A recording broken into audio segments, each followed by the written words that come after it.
The following is a special presentation of the National Lacrosse League.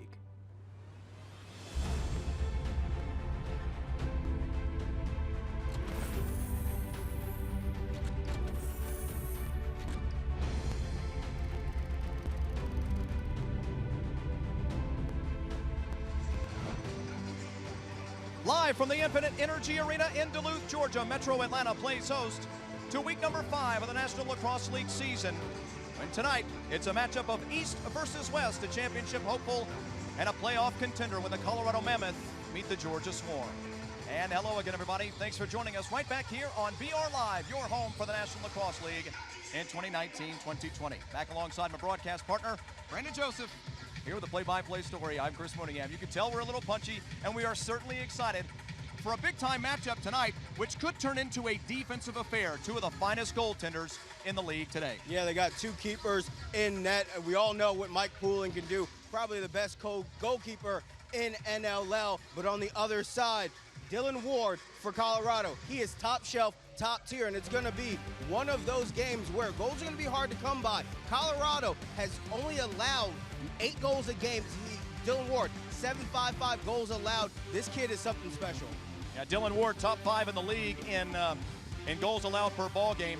He is the all-time wins leader, as a matter of fact, in Colorado history, 3rd in the league with an 86% save percentage.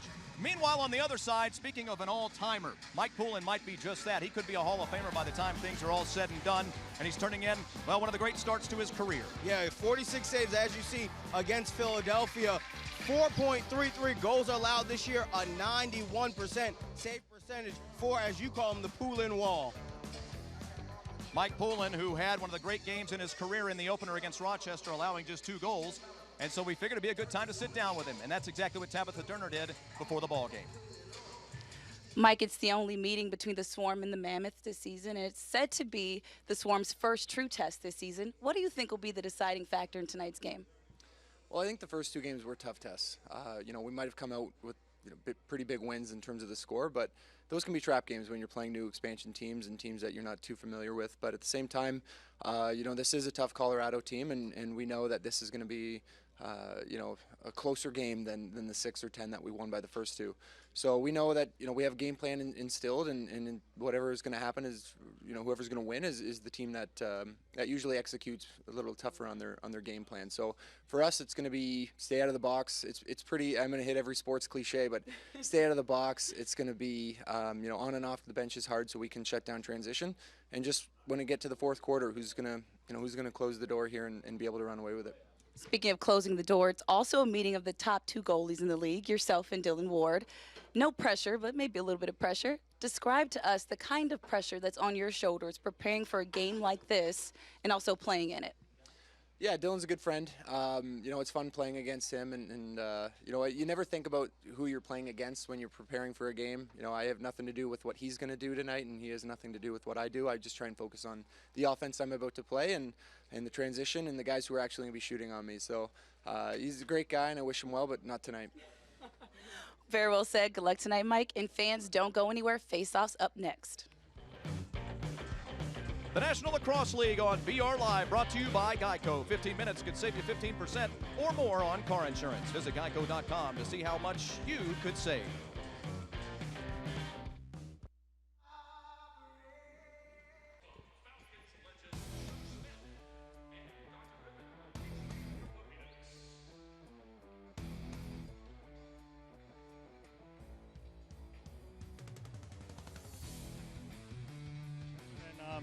Execute. Thanks, Randy. Good luck tonight. Thank you. Back inside the Infinite Energy Arena, the building affectionately known as Sting City, here in the northeast portion of Metro Atlanta. You saw Tabitha Turner just a few moments ago. Great job, Tabby. Thanks as always. Alongside Brandon Joseph, I'm Chris Mooneyham. Well, Brandon, here we go. A highly anticipated matchup between 2 of the more stingy defenses and, of course, netminders this year.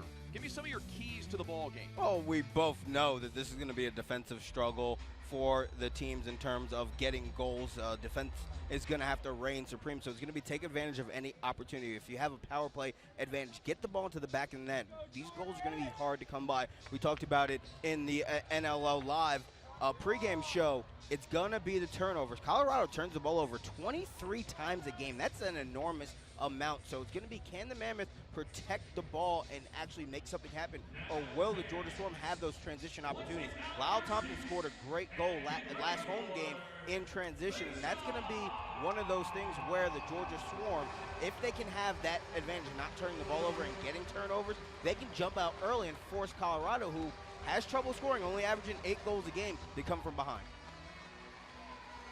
Well, here we go. Jordan McIntosh and Josh Sullivan in the center circle. Mark that. That's Tim Edwards, their usual face-off man, 16 of 37 on the year. Jordan McIntosh having a better start to his season than last year in the center circle. And we're underway. Swarm in the base blue. The yellow trim, white letters.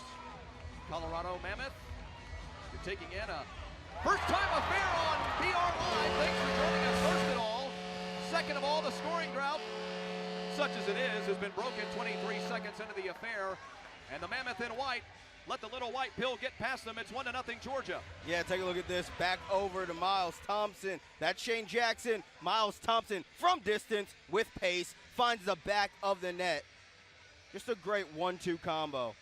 You see Colorado, they're moving back. They're worried about defense. They're not closing out. There's a way to be aggressive on defense. Off of the screen, you saw number 37 just get screened off late, rotating over, and then you just need a little bit of room. Miles Thompson, Joey Caputo was also a defender that got caught in the wash and knocked out of the play. Miles took a great deal of time with that shot, by the way. It was very deliberate. Comes around with the right-handed deliberate shot. Collects his 5th goal of the campaign, now up to 7 points on the season. Remember, Miles with 23 goals and 20 assists last year. 5'11", 185-pound right-hander. Swarm have it back. No test really there for Ward. Picked up by Lyle Thompson. Lyle at the top. Work around to Cole. Cole gonna try to spin on a defender. Gets sealed out. And now an end of the shot clock. Yeah, Cole had that one move. He was hoping that spin move was going to give him a little bit of daylight to cut back inside across the goalie's face. But a great defensive play by Colorado to stay in tight. That's the toughest thing about the Georgia Swarm team. They force you to play multiple roles defensively.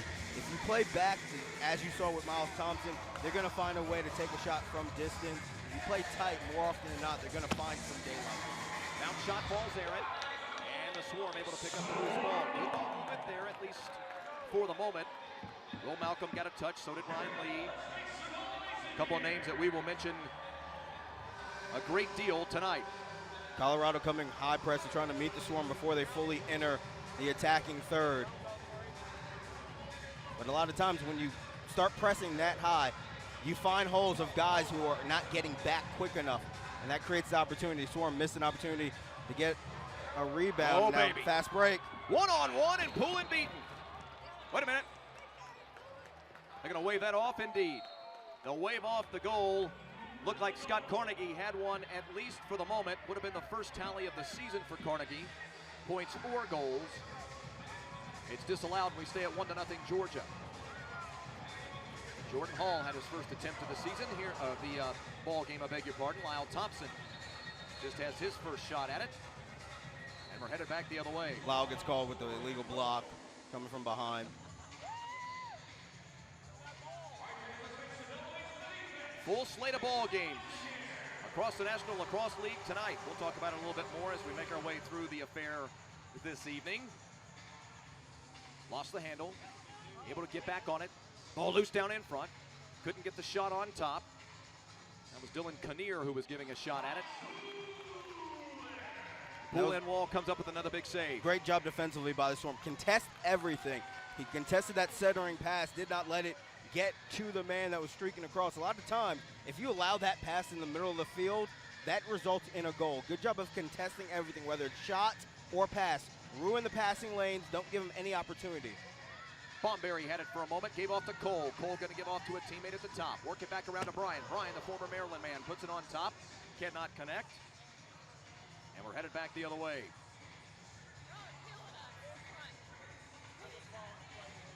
Tim Edwards. Edwards driving in, gets sealed out by a couple of defenders. Edwards, a Jamesville, New York native. Great help side by Brian Cole. Edwards made his move and was going to try to slash in front of Poulin. Brian Cole closed out and did a great job of support. And they're going to blow off another one. Wow. This time a crease violation. Matter of fact, both of the disallowed were crease violations.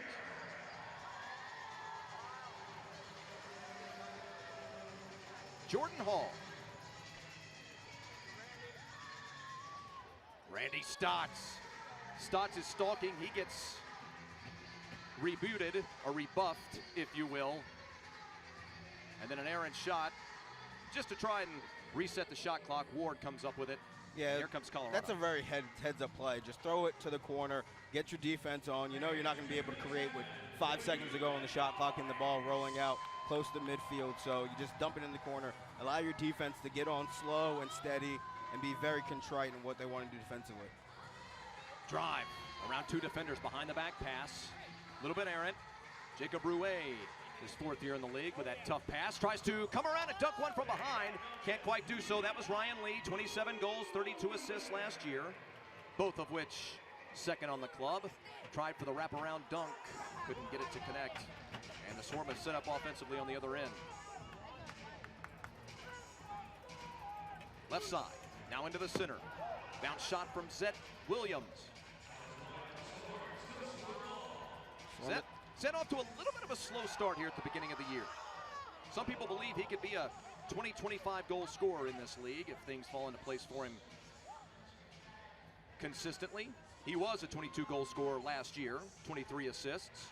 Just 1 and 3 on the tally sheet through 2 games so far. And Zed's the type of player where it comes in droves. He only has 1 goal this year, but he can have a game where he scores 3 or 4 times and then follow that up with another 3 or 4 goal night. So that's where Zed Williams, where I think if you talk to the players on the team, you talk to the coaching staff, they know it's going to come. It's just a matter of when. Zed can light up at any time for the Georgia Swarm. Last shot for Colorado back down here on their offensive end. That was Kyle Killen, our first look at him. 2019 all-rookie team in the league, had 28 goals, 67 in white for those of you watching Colorado for the first time. Oh, nice check. Right at point-blank range to keep Ward from having to face a shot. Yeah, Colorado's really worried about their inside play. They're really worried about keeping the kitchen clean in front of Dylan Ward. They're allowing the Swarm to skip the ball across.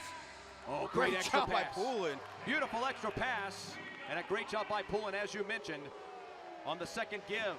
Denying Dylan Kinnear. Kinnear did a great job of laying out, trying to get that. He saw daylight, but that hole closed up quickly with Mike Poulin.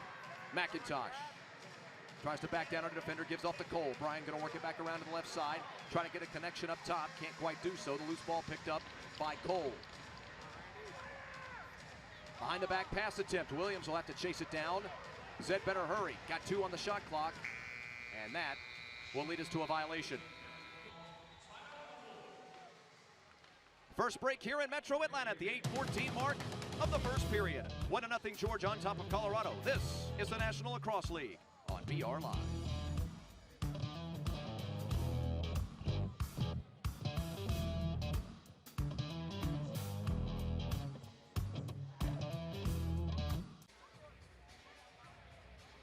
One to nothing Georgia on top of Colorado. Early first quarter here in Metro Atlanta. Nearly a couple of goals finding the back of the net for Colorado, if not for violations. Yeah, Colorado coming out, and they had a break opportunity. See, and Carnegie coming through, just stepped on that line, unable to get it by Mike Poulin. Eyes in the sky, ratted him out right there, and you see that cross attempt, that front foot, that leading step right on the white. Another opportunity, at least nearly for Colorado. Loose ball headed into the middle. Head to GeorgiaSwarm.com, fans, to get your holiday 4-pack today while supplies last. Poulin makes a big save. Off the chest to keep us at 1-0.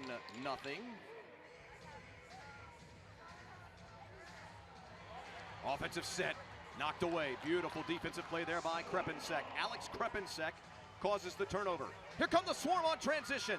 Bounce shot, try to send it to the 5-hole of Ward. He comes up with a massive save there. Thompson comes up empty. Hard to say that because you got to give so much credit to Ward. And if you're Colorado, we just showed you And we just talked about the 2 missed goals that were called back on crease violation for the Mammoth. Goals are hard to come by for this team. And you had 2 taken off the board. That's a confidence thing if you're on that bench knowing that, hey, we only put up 8 a game, and we know that that's going to be tough to come by tonight with Mike Poulin in net, and we just lost 2. The psyche on that bench, they're going to have to recover from that. Now, if we average 23, 24, 25 goals per ball game across the league, at least on average, we might not reach 20 for the 2 teams combined here tonight. Killen. Right hand over the shoulder, can't get it to connect on the bounce shot. Picked up by the Swarm, and a beautiful defensive play to knock it away. Another shot on top of Poulin, and this time Colorado is able to connect. Great hustle play in the middle. We'll catch the number of the man who saved the possession for Colorado. What we know for sure is that Chris Wardle has just collected his, let's see, 3rd goal of the season. And it was Kyle Killen coming through, playing that great defense, putting that stick up, almost like a shooter in basketball when he has a bad shot and he immediately follows and plays great defense. The crawls a turnover. That was Killen there to create that turnover and to give it right back to his teammates and get that scoring opportunity. Great scoop there by Wardell and able to make that move on Poulin. Poulin was defending 1-on-3, so he had to worry about the pass more so than the shooter. In that scenario, more times than not, it's a pass rather than the shot, so Wardell was able to take advantage of that. Wardell, a forward from Victoria, British Columbia, averaged 36 points each of the last 3 seasons. That'll put him on 6 for this current campaign, and now we're level at 1-1 under the 6.5-minute mark of this first quarter. Their offensive set. Get a man off the bench coming in. Gets checked out. Put a low screamer on top of Poulin. Nothing doing. Good defensive play there by Noble to seal out. Now a shot on Ward. He fills the hole. That one a little errant off to the side. And we'll reset things.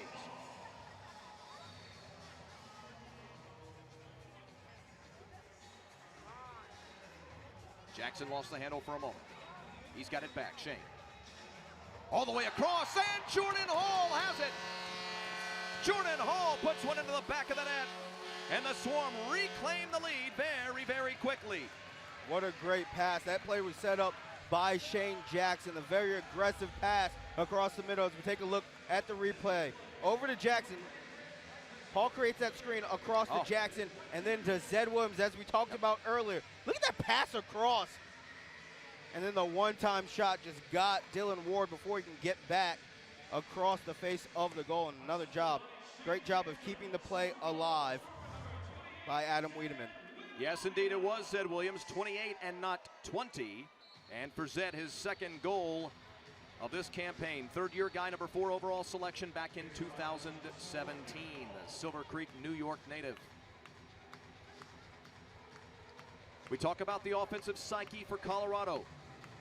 Missing one of their leading goal scorer from last year, Eli McLaughlin, on the injured reserve. They've struggled to score a bit so far this year. Had 2 real opportunities on top of Poulin. Here comes another one, and we're leveled at 2. I was just about to ask you, Brandon Joseph, how big is it to match up the score and then give up a quick goal? Now, well, it's just as big to come back and score the equalizer. Wait, ask once me more. about it. If they can get the equalizer, they'll be good, and they get it there. And this is just a great step back through. So the hesitation and then the cutback, that one quick move, and then making an aggressive cut towards Mike Poulin. The reason he was able to get in, take a look at this overhead shot. He comes in across the face of Poulin, so he's coming in directly on nose to Mike Poulin, and then he comes back as Poulin centers up the goal. He comes back across and gets Poulin moving to where he just was. You go to where the goalie was, and a lot of times that's the opportunity. That's the empty space. With the 2nd goal of the night for Chris Wardle, he now tied for the team lead in points on the season. Now 4 goals and 3 assists, put him on 7 points and tie him for the team lead in points with Jacob Rouet. Mike comes up with another big save. The Poulin wall having one of his great seasons. Here's McSpadgen. McSpadgen had the opportunity, thought wiser of it, pulled it back, and he'll wait for his offense to get out there. Watch for Stotts here. Sets up the screen, gets the pass, Randy Stotts. Good save by Ward. You could see that one percolating. And I think for the Georgia Swarm, they want to take any opportunity they can to put it on Dylan Ward and just, in a sense, play law of averages. The more intelligent shots you can put in front of the keeper and force him to defend, the more likely you're going to have those scoring opportunities. Not this time. We're going to have a delayed penalty on Ryan Lee with that cross check from behind. So the Swarm will get an advantage here until the stoppage. Be a 2-minute minor coming up here in just a few moments. See if the Swarm can get something beforehand. Claim a lead before the one-man advantage. Hall. Thompson. Stotts. They're going to call it good.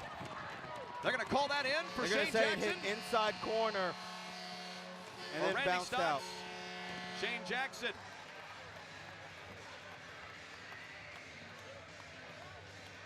All Shane Jackson continues to do is turn in one of the more underrated careers in our league today. Let's get another look.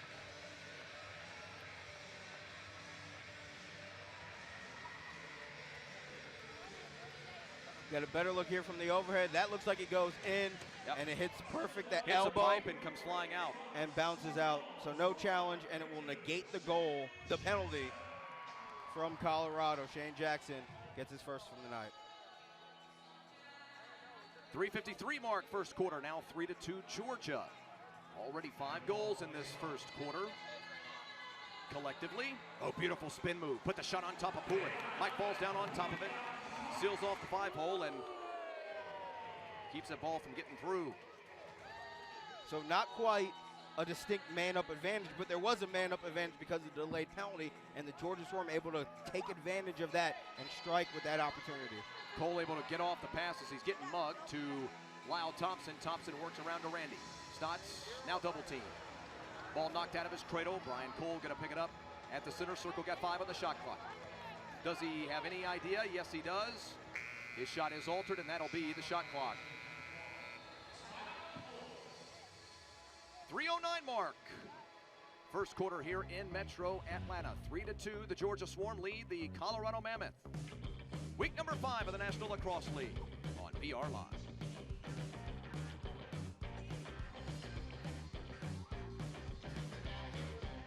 Swarm lead the Mammoth 3-2. Coach, we knew it would be a defensive battle tonight. What's your assessment of how your team's defensive battles playing so far? I think we've played well. They got one off a turnover and one just we didn't play a guy real well, but I think defensively we're doing a good job. We know they're a really good outside shooting team and lots of guys that crash the net, so I think we're doing a good job so far. Thanks, Coach. Guys. And a very aggressive look getting ready to come out of this timeout as we take a look at the goal. Hits the inside post clearly. Colorado, they're getting this ball off of the restart. They feigned bringing on an extra man. They had Dylan Ward on the bench to start, and he'll jog back out now. It's not a sign of desperation this early in the contest, but it is a strategic advantage. They want to try to get that man-up opportunity because they know goals will be at a premium. Killen goes underhand, comes up empty on the save by Poulin. Right shin pad. Tutton has it, waits for his teammates, and he gives off to Lyle Thompson to try and set up the offense. 2:45 mark, mark that 2:35 mark of this first quarter. 3-2 Georgia out in front. Trying to get themselves a win, get to 2-0 at home so far this year, and that would put them into a first place tie with New England in the Eastern Division. Got on top of Ward, not much doing, just had to kind of deflect it off to the right side. Got a battle, and I mean a real battle behind the net. Fans, don't forget to watch the 2019-20 NLL season. Visit NLL.com/BR Live.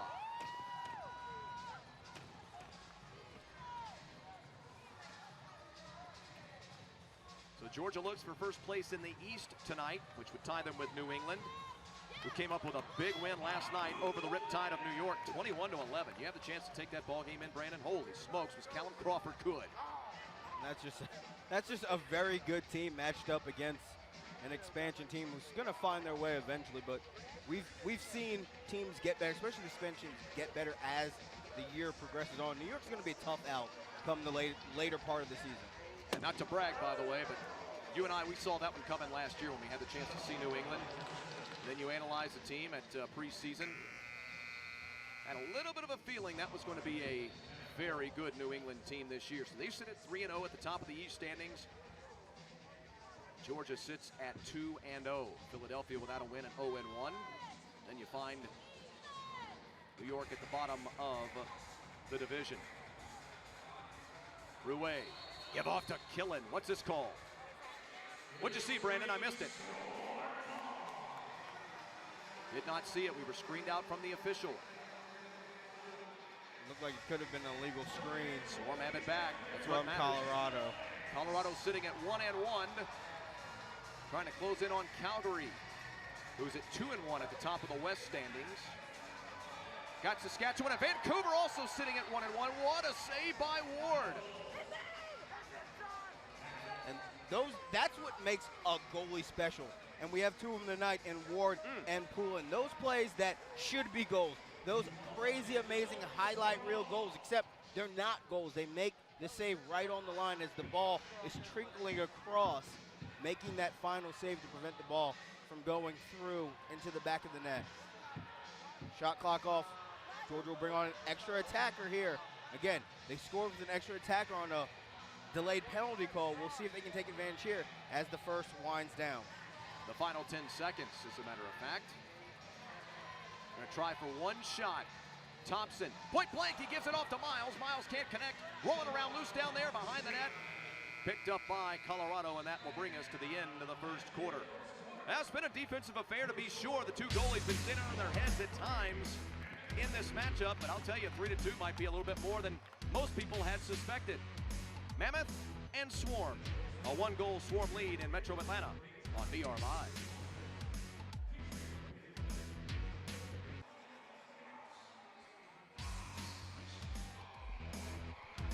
A tale of two goalies tonight.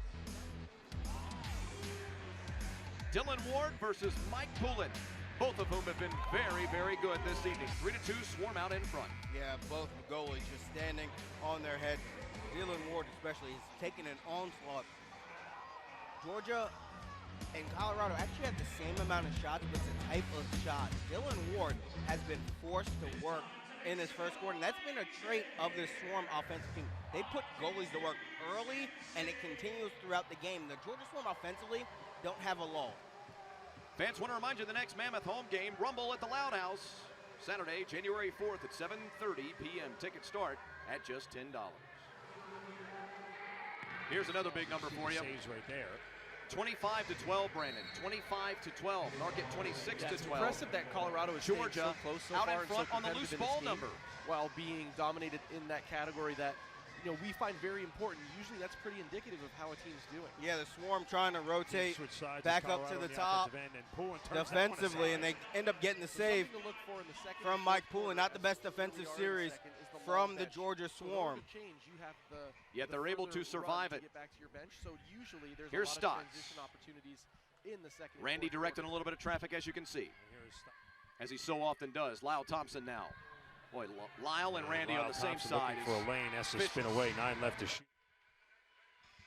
Work around, drive in, put it through and into the back of the net.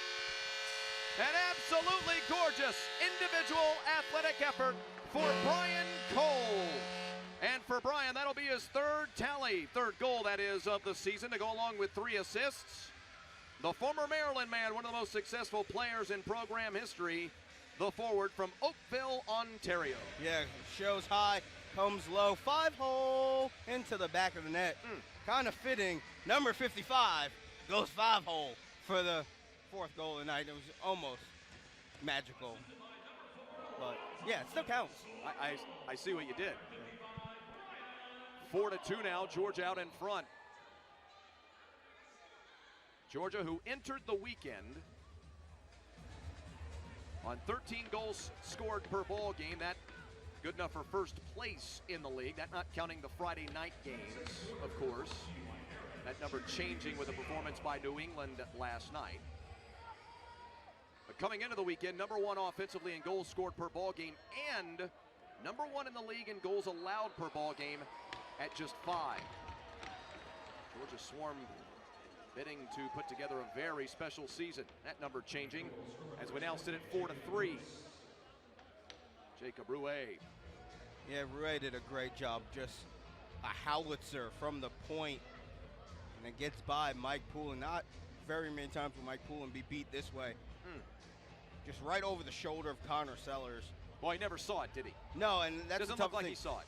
Connor did everything right in closing out. He flailed his stick to try to alter the shot, and by the time Poulin was able to react and realize what angle Rouet was coming from, that ball was already past his ear and in the back of the net. So that's what makes Jacob Rouet something special. Not just the accuracy, but the speed in which and the ability to fire. It looks like we're going to have a delayed penalty.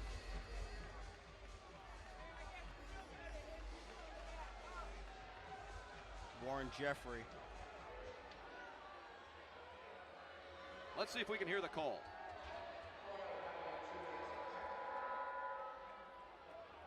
Rouet, by the way, with his goal a moment ago, Reed takes the team lead in points scored on the season. His 6th goal of the campaign, up to 8 points on the year as well, both of which lead his team in scoring. Rouet's had himself a pretty good career, by the way, underrated. I'll get to it in greater depth a little bit later, but let's dive into this Georgia power play, one of the best in the league, if not the best in the league. Stotts. Lyle Thompson. Saved by Ward. Miles trying to corral it. Great job of moving the ball around from the Swarm, but Jordan Lentz gets in that lane and interrupts Lyle's shot attempt. And now the Colorado Mammoth, they have an opportunity to try to go shorthanded, but it looks like they're going to be very contrite, very methodical. What's more important to them is not getting a goal here. It's milking down this penalty. Well, this is one of the big storylines of the ball game. No trouble for Poulin there. The power play for Georgia versus the penalty kill for Colorado. The number for Georgia, 67% scoring on the power play. The penalty kill for Colorado, Brandon, not very good. Only 55% on the kill so far this year. Well, they did a great job of milking off more than 30 seconds because with that ball rolling away, took a little bit of time, and then the over and back forced the Swarm to come a long way to get in the attacking third. A little too much contact underneath. I'm going to call Jordan Hall on that one.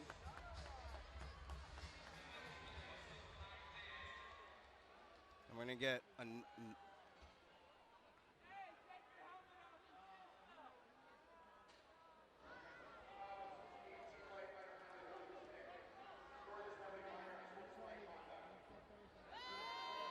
well now.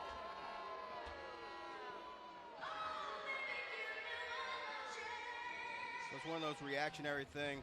The holding the stick, Jordan Hall didn't like it. Jordan Hall reacted. Jordan Hall kind of upset that he really got a penalty for doing nothing. Got to look at Dan Coates there just a moment ago, 37 in white.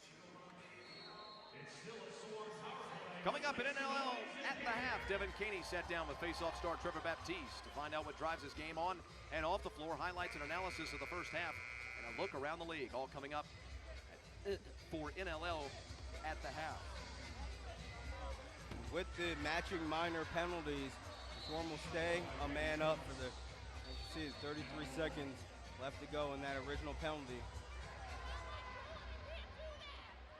Dylan Ward just throws it all the way down. He's hoping to get it to one of his players so they can milk out the rest of the penalty. Actually created an awkward situation where now Colorado, they have to make up. Luckily, the Swarm went slow there. The Swarm had an opportunity to push, create another odd man rush. Colorado packed in defensively. Got 5 on the penalty. Randy, tried to pass it off to a teammate, and Brian lost an eyesight line on it, had it screaming past his stick. And now we've got ourselves a shot clock violation. The cross ended up hitting one of our officials on the field. That's the second time he's been hit by one of those.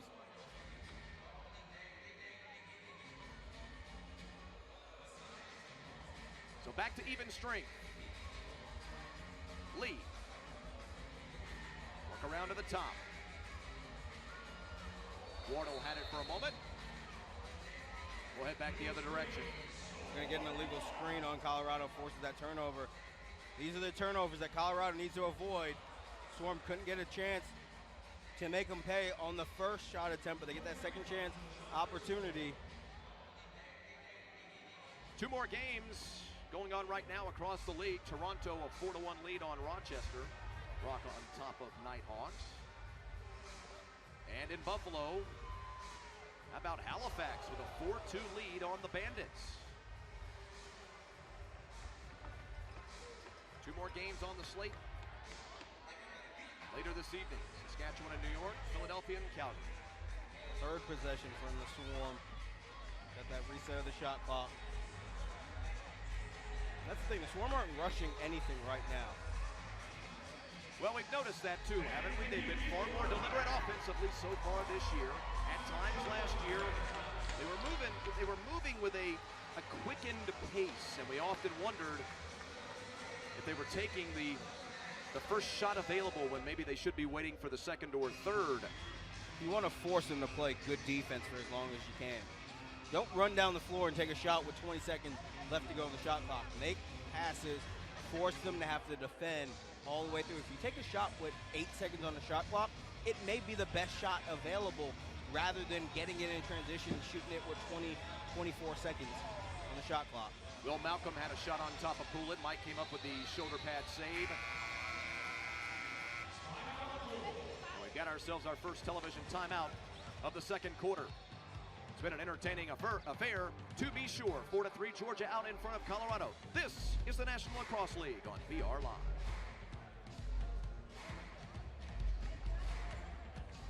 Lead the Mammoth 4-3. Coach, your guys prevented the Swarm from scoring on that power play penalty. How'd you guys make it happen? Just try to be big, get in shooting lanes. We watched a bit of film, so we had an idea what they're going to do, but just part of it's luck, too. Thanks, Coach. Thank you. Guys. I love the candid interview from Pat Coyle there. Some of it, of course, is just luck. 8th season at the helm of the club, his 4th as the lone head coach, of course. 23 and 26 record. In life, you have to be lucky and good. I think Pat Coyle just admitted that his team got lucky there. They're good, but you put yourself in good spots. Isn't that the old saying? You're lucky enough to be good enough to be lucky. And I think that's what Pat Coyle wanted to say. And right now, the Mammoths, they're playing with a man advantage. Chad Tutton actually got sent to the box as we're going to that media timeout and illegal body check up high. He was sitting for 2 minutes.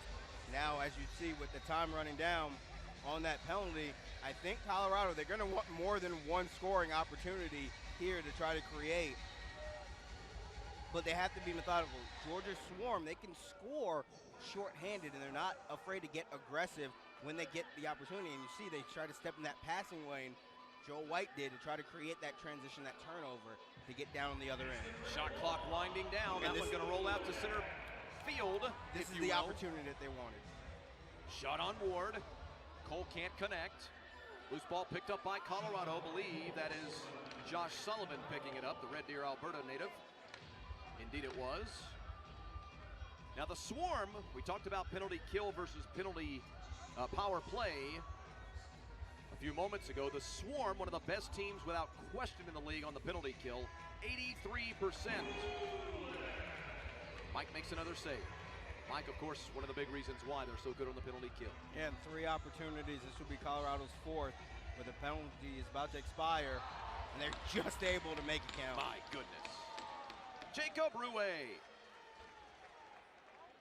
Jacob, now with 61 goals in his career, 104 assists, 60 and 104. This is the beginning of his 4th year in the league. And Rouet, knowing that time was running out, just takes that ball up high. Just what a great move over Connor Sellers again. And Mike Poulin unable to react. That's Jacob Rouet. He's able to get balls out of his stick quick. Next Saturday, the National Lacrosse League Game of the Week moves to Colorado as the Mammoth take on Mitch Jones and the Vancouver Warriors in a key West Division matchup. Catch all the action on BR Live, Twitter, and Facebook. That's next Saturday, starting with NLL Game Day Live at 9 p.m. Eastern Time. Where will Colorado be in the standing sheet when the two teams get together? Those two teams get together next week. Vancouver is playing tonight. Of course, Colorado now in a 4-4 ball game with Georgia. Penalty off, of course, after the goal scored by Ruiz, so we're back, Rue, so we're back at even strength. That ball after the Colorado shot was bouncing back out. It looked like Colorado would be able to get a second chance. But Chad Tutton did a great job of elevating. And that's why the Georgia Swarm are now trying to get back the lead on this offensive possession. Stotts pass to Jackson. Jackson tries for the shot, but it's altered as it goes careening off of a defender's legs. Zed Williams picked it up, trying to work around the back end, and gets hit with a shot clock violation. A bit of pressure early from the Swarm. Out of the turnover from the shot clock violation, the Osteros. Jeff Wittig able to corral a loose ball there just a moment ago. Has it back, now works it around. Gives off to Wardle. Wardle puts a shot on top of Poulin, who comes up with a save in the 5-hole. Then it kind of came squirting out of there. Kyle Killen might have been, and was almost, potentially the man, Johnny on the spot to scoop that one up. Yeah, Kyle Killen almost found an extra Christmas gift in his stocking a couple days after Christmas. Lyle at the top, right hand. Came whipping around, couldn't get the connection. Jordan Hall picks up the loose ball. Miles now. Miles tops it in the middle through traffic, puts a bounce shot on top of Dylan Ward. Sent off to the left, over on the boards. Mad scramble for it, and the pass is errant and picked up by Colorado. And the push comes from Robert Hope.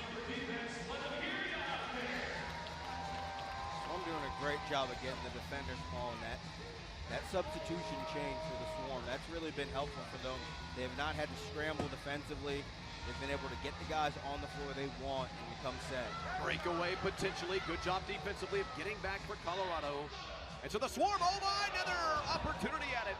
Oh, what a beautiful pass from Chad Tutton. Off to Shane Jackson, who came screaming in behind the defenders. And then, of course, a tremendous save, as you saw there, by Ward. Great job by Ward of respecting the crossing path and then realizing that there was one outlet for him to come back towards the center of the net. So he just moved his body over to respect the pass and then got centered to save the shot. Wittig tested Poulin a moment ago, came up with a save. He was bidding for his first goal of the season. Nice up and under. Can't get the connection. Chris Wardle. Now another opportunity at it. Poulin asking for a crease violation. We'll head back the other way. Great series of events. That's a great battle between Wardle and Mike Poulin down low, and Connor Sellers mixing it up defensively. At 4:45, I beg your pardon, a timeout on the floor here in Metro Atlanta. 4-4 between Georgia and Colorado. The National Lacrosse League on BR Live.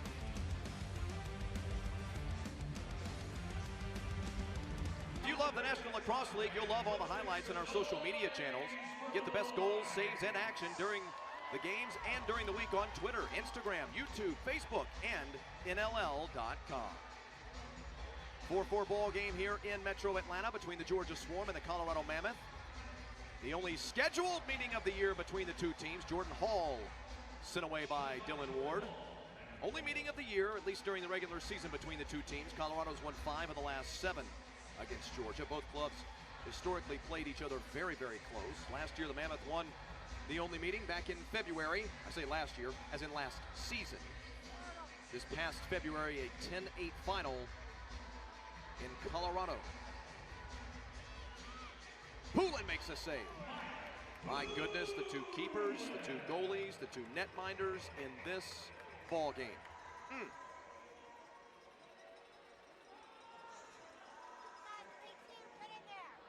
Long shot from the Swarm. Lyle Thompson with the rebound. Spin move, lost his footing, stays composed, gets back up, getting checked a couple of times. Good job defensively there by Hope, Robert Hope. Zed! Zed Williams! Second goal of the night, third on the campaign. You know, I mentioned it earlier that Zed Williams was off to a little bit, no reason to panic, but maybe just a tad bit of a cool start to his 2019-20 season. Well, as many goals tonight as he had on the year coming in. Pass back to Zed, avoiding the defender, and Zed with that clarity, 5-hole in the back of the net. Take a look at this. Defender swipe. He just goes around the defender of Ryan Lee and finds the back of the net. My goodness, what a shot there by Zed. So Williams again, his second tally of the affair. That'll give Georgia a 5-4 lead at 3:20 now of this first half. I love what Georgia did right off of that goal. They go very aggressive defensively, and they don't want to let Colorado have a clean possession to bring it up there. They want to force the turnover, which they were able to do, and try to double up here, try to get a little bit of a run going, but they can get on a goal streak and create some separation. It's been tit for tat for the most part in this ball game between the two teams. Look at that defensive effort by Robert Hope. Man alive, has he been good defensively in this ball game so far. He just fell right on top of Thompson. And now a shot clock violation sends us back the other way. We alternated goals to 2-2 with Georgia leading. Then the Swarm with 2 unanswered to claim a 4-2 lead. And then 2 consecutive for Colorado, as you may imagine, to make it 4-4. And now the tiebreaker just moments ago from Zed Williams. Drive in, one-on-one with Poulin. A non-molested effort there.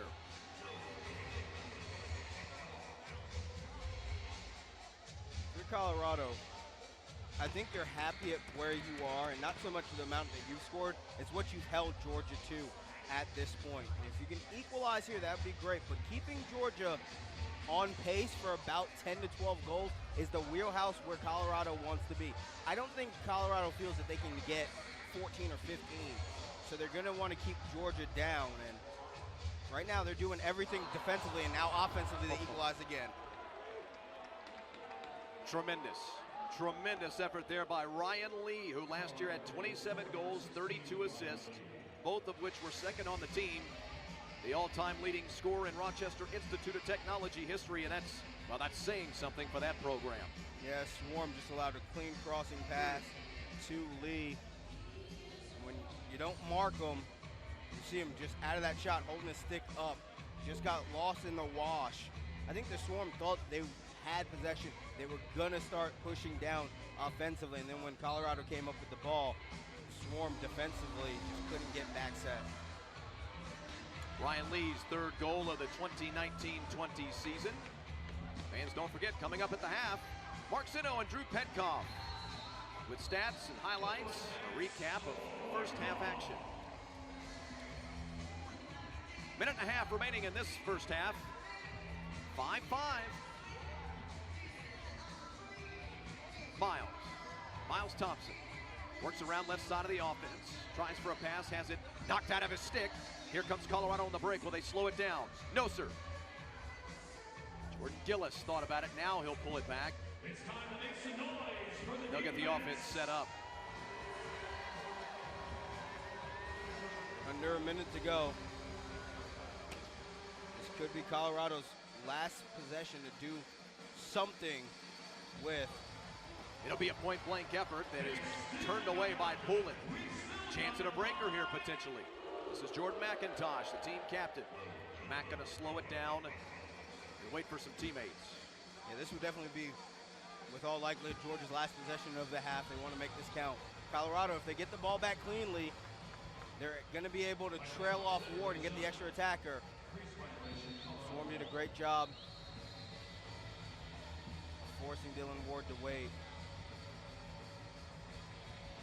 This was going to blow this play dead. Did we miss a timeout call? Yeah, I believe it was a timeout here from Colorado with 29 seconds left. Very smart call. And I think the referees may end up putting time back on the clock. Now the officials coming together here near portion of the floor to have a conversation about it. Looks like we're going to keep it at 29 seconds. Look at Poulin trying to get across, but that's so hard to go from post to post like that when it's such a clear shot. And I think that's where the Swarm made the mistake.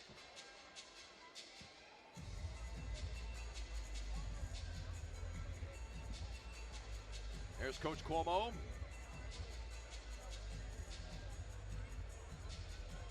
just past the 100-win mark in his career. 50 plus as a head man for the Georgia Swarm. Of course, he was the head man back in 2017 when this team won a championship. Down to the floor now.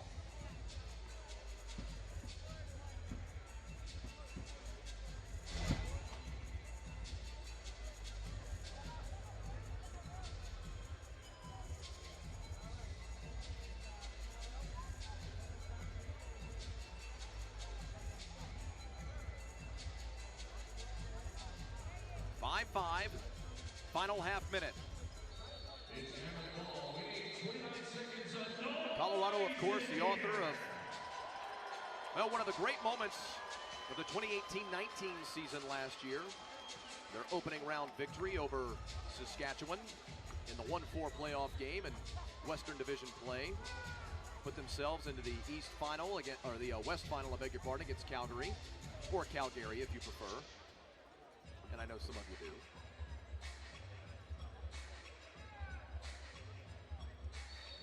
Six-win team last year, Colorado. One of those wins at home versus this very same Georgia team, who of course was a 12-win squad. Good luck. Mammoth slow playing the final 13 seconds of the first half. Brandon, you're not surprised. No, there's about a second differential. They have an empty net. They're going to make sure that the Swarm don't have a chance to throw it down there and steal a goal before halftime. Final two. One last shot. Not quite. I believe they will call the shot clock violation. They should put 1 second back on the clock. And the Swarm, they want to go with the restart, but the referee had already blown it dead. But with them blowing it dead, it will allow Dylan Ward to come out, so the Swarm won't be able to do anything with it. Referee will drop it in for the restart. The Swarm 1.5. 1.5. I'm sorry, Brandon. I did not mean to step on you there. Throw down a ripper, get a couple of hops, nothing doing, and that will take us to the half. A very, very entertaining and interesting first half. 5-5 between Georgia and Colorado. Second place team from the West, second place team from the East. Tabitha Turner on the floor. And she's found Brian Cole. Tabitha. Brian, it's been a defensive battle as expected, very back and forth game. What do the Swarm offense need to do to find the back of the net more in the second half? I think we need to just be a little bit more crisp with our passes, just get some cutters going through the middle. Wardo's a good goalie, so we got to get him moving a bit and just be crisp on our offense. Thanks, Brian. Good luck in the second half, guys. All right, thanks a lot, Tabitha. Tabitha Turner down on the floor for us all throughout the ball game, doing such a great job, and that will send us to the half here in Metro Atlanta. Sting City seen themselves quite the first half affair. It's Georgia 5 and Colorado 5.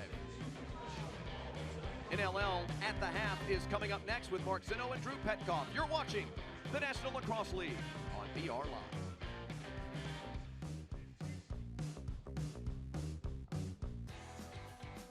We are at halftime between the Colorado Mammoth and the Georgia Swarm from the Infinite Energy Arena in Duluth, Georgia. Welcome to NLL at the half.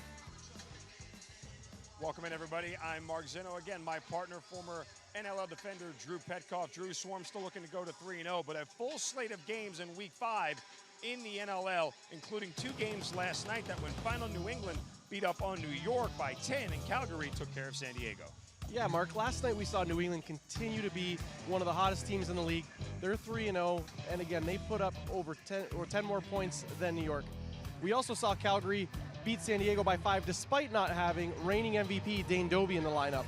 3 other games in progress right now, including our game of the week between Saskatchewan and New York. But later on tonight, Calgary will have a back-to-back as they host Philadelphia. Yeah, it'll be interesting to see if Calgary can keep up that high goal production led by the King brothers, including former Swarm player Jesse King. Well, the reigning NLL champs of Calgary Roughnecks will take on Philadelphia, and the focus will be on the Wings' young star, Trevor Baptiste, already one of the most well-known pro lacrosse players in North America. Devin Caney sat down with the face-off stud to find out what drives his game on and off the floor. We are out here. We're in the club. Good there? Okay. Go Wings. Did you say crayon or crayon? Matcha or mocha? You need to like prepare yourself. Yes. Well, I feel like in like prepping for interviews, I usually try to talk to them about things that don't involve lacrosse. Okay. Or what they do off the floor, Yeah. or a hobby. With you, I feel like everything I know about you and most people know about you is about lacrosse. Yeah, you're right. So what can you tell me about yourself? Like what do you enjoy doing that doesn't involve lacrosse? That's a good question. You know, I think we were talking about it yesterday on a podcast, and they were saying, you know, like, you guys identify so much with lacrosse, you know, and I like sat there and thought about it for a second. I was like, yeah, you know, like I should probably maybe do some other things with my life. No, but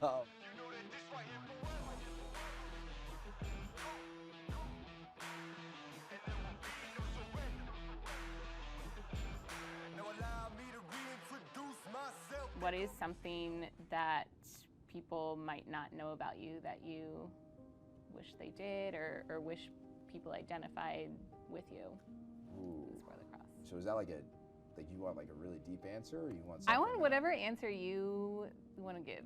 You know, obviously lacrosse has done so much for me, and has taken me a lot of great places, and has been my occupation for the past year, my sole occupation. So, you know, I'd like to see lacrosse grow more and be a little bit more diverse. It's something that I've always cared about, and something that I'm striving to do more. You know, I'm going to Harlem Lacrosse right after this, and I just like to see the game grow. And then you back up. Don't move. Ready?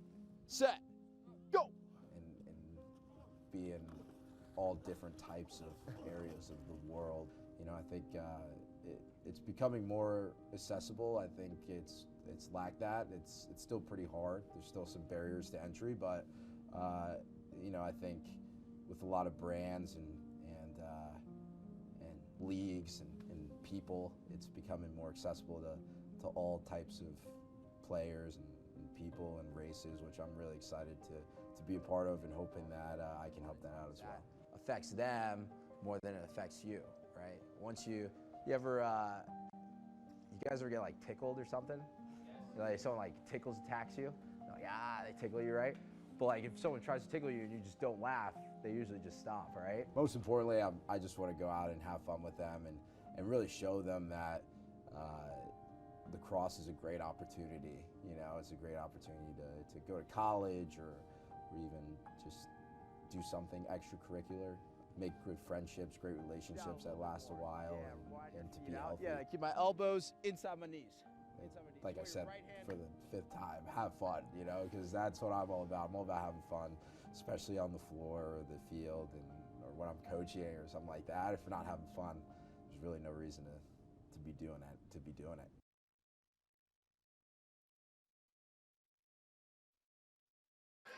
Back at halftime here at the Infinite Energy Arena for Georgia Swarm Lacrosse, again joined by Drew Petkoff. I'm Mark Zinno. Tied up at 5, so 10 goals here in this first half. 6 of those 10 goals came from 3 players, Drew, as a pair from Chris Wardle, a pair from Jacob Ruiz, and a pair from Zed Williams. Let's look at Chris Wardle here, who the beneficiary of a turnover and a quick goal early on got Colorado back on the board.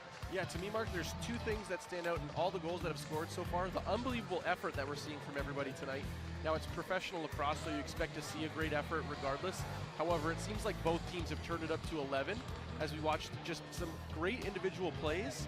And then right there. Yeah, and a great shot. That one's a little bit lucky. He didn't call his shot, bounces in and off Joel White. But the other thing that stands out to me is what we see here is getting the goaltender moving. Again, basically disguising the shot. I like to say poising like you're going to take a shot, so that the goaltender comes out to challenge you, as we see here in this play as well, and then able to pass it around the goaltender and put it in. Zed Williams with that give and go, and then he gets one right here from the top of the offensive zone. Just a low laser that goes right between the legs of Dylan Ward, and he is leading the Swarm with 2 goals. Take a look at the stats here from the first half. Mammoth actually outshot the Swarm. However, the Swarm had a big advantage in that early on. And you see the faceoffs. We talked about them not being everything, but it's supposed to be 8 of 12, but nonetheless, you know, Colorado dominating at the X. Yeah, Colorado's dominating at the X, but again, it's not really translating, into anything tangible in terms of score or in terms of shots for that matter. Now, we talked going into the break about maybe being surprised that Colorado's keeping up, but again, they're playing at such a high and competitive level. Watching those goals again, I actually think the Swarm are kind of getting a little bit of a lucky break, scoring 2 of the goals that they scored on Ward. So I think really Colorado is setting the tone of this game so far. Back with the second half. Coming up next, this is Georgia Swarm Lacrosse on CW 69. The NLL on BR Live is brought to you by Geico. 15 minutes could save you 15% or more on your car insurance.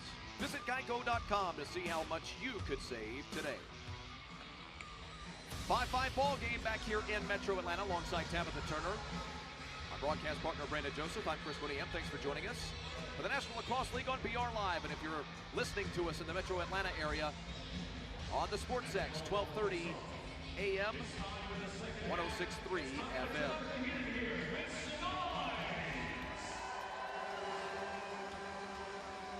Sting City alive as we begin second half action. Colorado with the opening possession and the opening shot of the affair. As you saw at halftime with Zino and Penkoff. Colorado putting on a little bit of a scoring or shooting clinic there at the back half of the first half. Out shooting Georgia 4-0 over the last 2 minutes of the second half of the first half, I beg your pardon. Went from 2 shots down to 2 shots ahead at the end of first half play. They dominated the faceoff number as well. Now 9 of 13 on faceoffs. And they've cut into that loose ball number, which at one point was a 20 loose ball lead for the Georgia Swarm. Instead now it's back down to 10. You know, and at halftime, Drew was talking about how he felt Georgia was the luckier team given the 2 of the goals that they scored. You know what? I don't disagree. They're also lucky in the fact that 2 Colorado goals got called off due to crease advantage, crease violation. Yep. And, you know, that changes the dynamic of the game. But like we talked about in the first half, luck is something that you can create at times. And I think Georgia's doing everything they need to do to be in this game. And, you know, maybe the last 4 minutes Colorado asserted themselves, but for the bulk of the first half, it was the Georgia Swarm dictating tempo, dictating pace, and getting the physicality. And they're going to have a delayed penalty here, so they'll get that extra attacker on here now. Yeah, I didn't see the delayed penalty, so we 6 on 5 here. Lyle Thompson shot high over the boards. Shot. Long rebound goes up. But Lyle Thompson comes up empty. Great look, Jordan Hall thought about it, instead gave up to Shane Jackson. Shane pinned up against the boards. Colorado threatening to take possession, but the officials will blow the play dead, and here comes that delayed penalty. So many varying storylines in this matchup tonight.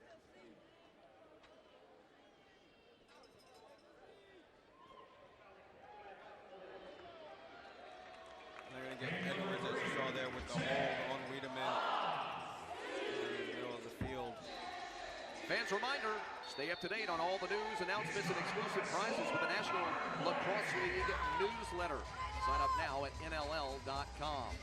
1-man advantage to the Georgia Swarm. We're 15 seconds into the power play.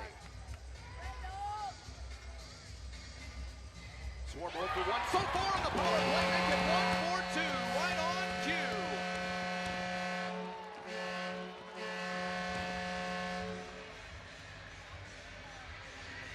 Great job by the Swarm to make that power play not last long. That's what you want to do. You want to shorten that power play and get that goal, and just passing. Crisp pass. That's what Brian Cole said going into halftime with Tabitha Turner. They want to be crisper on their passing. Right behind the back from Stotts, and then the shot into the back of the net. Miles Thompson on the goal. For Miles, his second of the affair, his 6th of the year. Randy Stotts gets himself another assist on the evening. That puts him on 3 assists for the night and puts him on 12 assists. Mark that, 11 assists on the year. 11 assists now in 2.5 ball games. That is the top number on the club.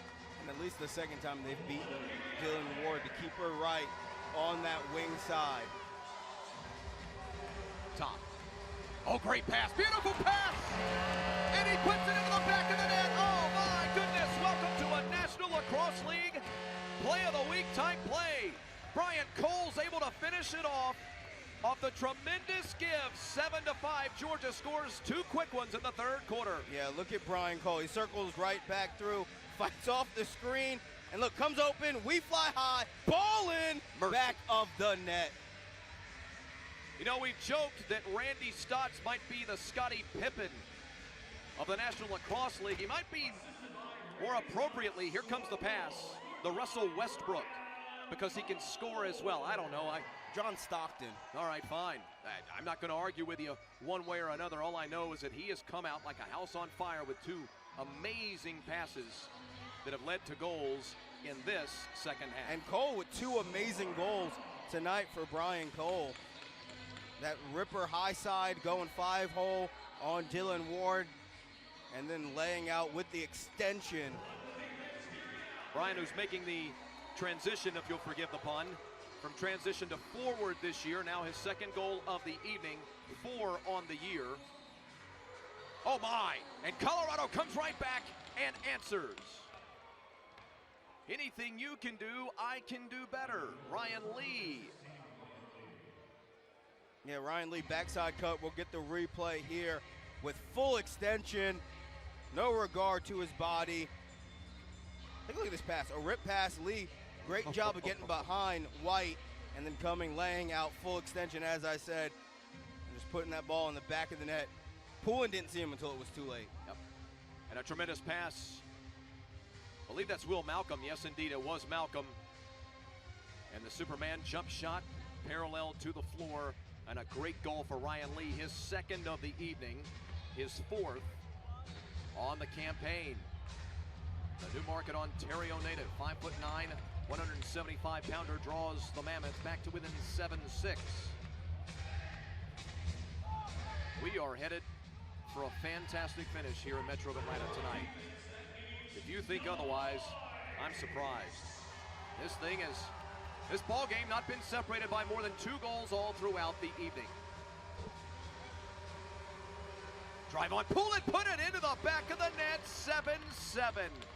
Oh my. We're not even 4 minutes into the second half and we have 4 goals on the tally sheet already. Jacob Rouet does it again. Yeah, Jacob Rouet, great body control. Hesitation, gets around the swarm defender, and another one, 5-hole. Right in between the wickets of Mike Poulin. But just that hesitation step freezes the defender, then accelerates by. Quick first step, and that gets a goal. All in the wrist right there. That's another great angle at it. You can see the flick of the wrist. Able to put some really good speed on that one and get it through the aforementioned 5-hole. Watch the National Lacrosse League with BR Live. Download the app to catch all the moments that matter.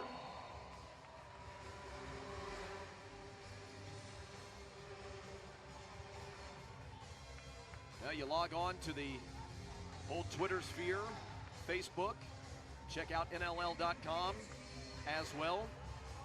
You check out the NLL's pages on those respective sites. And of course, you can get highlights all throughout the week in varying packages. Look at this pass ahead. And then a tremendous save made by Poulin. Kick save and a beauty. To deny Joey Capito, I beg your pardon, the 2-time All-Pro and 2-time Transition Player of the Year. As a matter of fact, we have 2 of the top transition players in the game today playing in this game tonight. Lyle Thompson's going to get caught on the hole. And that was to evade the breakaway opportunity, which it didn't end up stopping it, but Lyle Thompson gets planked for that hole. He'll spend 2 minutes in the penalty box. 2 of the top transition players in this game tonight, Jordan McIntosh and Joey Capito. Each has been Transition Player of the Year twice in this league. Capito in 15 and 18. Jordan McIntosh in 2013 and 14. Each have been on or near the top of the finalist list as well a couple of times. Swarm have it back, trying to kill the penalty down to 1.5 minutes. Great job by Connor Sellers of contesting the passing lane, creating that turnover, and a great job of Brian Cole fighting down by the boards to make sure his team got clear possession. Speaking of which, Jordan McIntosh had possession a moment ago. He's back behind the rack. Spin move. under duress, stays with it. That was Zed Williams on the shot. It'll come rolling out to the center field stripe. And a shot clock violation. 1:08 will be remaining on the penalty when we get back from this TV timeout break. 9:45 in the third quarter. 7-7 between Colorado and Georgia. This is the National Lacrosse League on BR Live. Tickets and 4 beanies? Yes, sir. Head to GeorgiaSwarm.com to get your holiday 4-pack today while supplies last. Visit GeorgiaSwarm.com for tickets. Ryan Lee was sent to the penalty box just a moment after we went to break for tripping 2 minutes. And so now we'll be an even strength, at least for the next 55 seconds, barring a goal, of course. I think this 4-on-4 play. I think this 4-on-4 really does benefit Georgia. I think what Colorado was trying to do, they were trying to pack the middle and force Georgia to go the long way to try to create goals. So less off the guys pipe. On the floor, you get shots and opportunities like that from Shane Jackson. Shane puts one off the pipe. Jackson. Give off to Zed. Williams off to Stotts. Randy on left side puts a bounce shot that is wide of the pipe. He now has it back. Still 4-on-4. 8:55 mark of the third quarter and past it. 15 seconds remaining on the 4-and-4. 15 seconds remaining, 10 seconds, I beg your pardon, on the first of the 2 penalties. Swarm will have a man advantage about 50 seconds as you see Lyle Thompson re-entering the floor. Colorado was smart to hold possession. They don't need to try to score. They want to milk that man up advantage. What a beautiful steal by Lyle Thompson. Coming up with a turnover. Kind of stuck the cradle out there, stuck the stick out there, and came away with the cradle. Lyle says something to Stotts as he goes jogging past him. Stotts is on top, Lyle's on the left. This is Jordan Hall. Back to Stotts. Work around. Randy. Give off to Jackson. Randy has it back. Tries to drive in, gets sealed out. Give off to Thompson. Shot kicks off the board and comes running back out to the center circle. And that'll be a shot clock violation.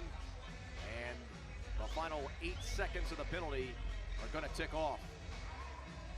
So Colorado will survive it once again. Georgia now will fall to 2 of 4 on the penalty. The power play, I beg your pardon. Rouet. Sealed out by Tutton. Works around to Lee. Ryan's right-handed sidewinding ripper kicks off of Poulin, and the Swarm have it back.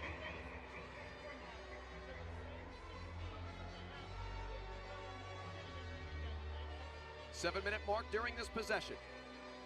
Now you start to get a little bit of laser focus here as it looks like this game's going to come down to the end. A bounce shot that finds the back of the net. Zed Williams has done it again. It's the hat trick.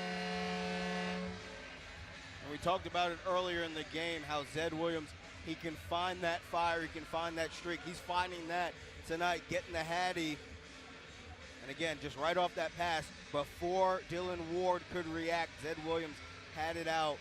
And again, Brian Cole's having a magnificent night, doing a little bit of everything, helping a brother out, getting a goal there too, and Zed Williams. Zed Williams in his first year back in 2018 had 9 goals. Last year, the Silver Creek, New York native, 22 tallies, to go along with 23 assists, by the way. Now, with the hat trick tonight, he's up to 4 goals in 10 quarters, making 11 quarters.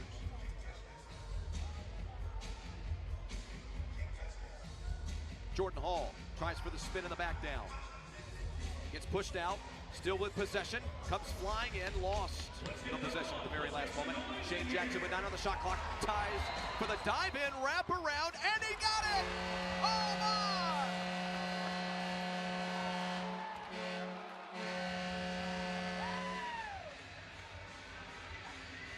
Nine to 7 Georgia at the 6:39 mark of the third quarter. What a goal by Shane Jackson. Take a look at this replay and don't blink. Hold your eyeballs open if you need to. Look at Shane Jackson coming around the dive, the money. Here comes the money. Shane Jackson back in the net.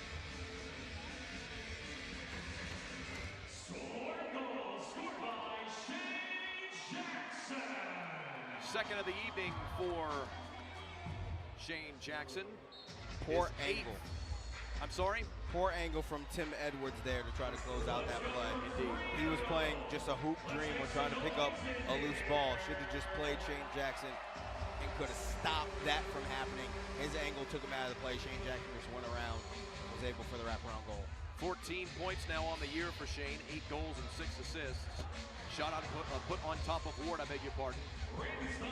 Dillon able to fill the left side, at least alter the trajectory at least a little bit. Pull in, steps up, comes away with it, now tries to beat a teammate. Two Colorado men trailing, and Brandon Joseph, I don't think you're a big fan of Poulin coming out that far. No, I don't want my goalie exposed like that. Yep. It's kind of like I don't want the big guy running point in basketball. You don't want the center bringing the ball up the court. Mike Poole is protected in that crease. Keep your protection. Crease violation as Hall was locked up defensively. His momentum carried him into the back of the crease, so we head back the other way.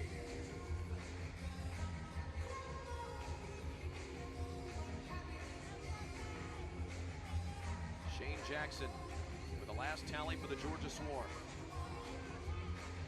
Poulin. Mike Poulin makes a save. The Poulin wall comes up with another big one. Great job by Jason Noble there. The fight through the cut back and not get caught. A couple of times the Georgia Swarm players have been caught on that same move of trying to bite, trying to take away the lane on the inside, and they just roll back out and get that leverage, that inside step towards the goal. Lyle at the top.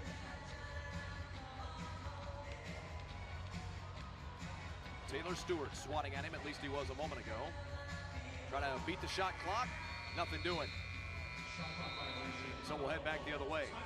Or at least we will when we get back from this break.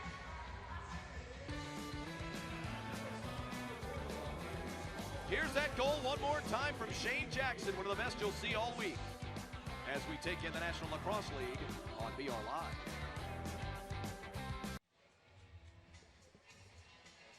They want that pick. I don't see much force there whatsoever.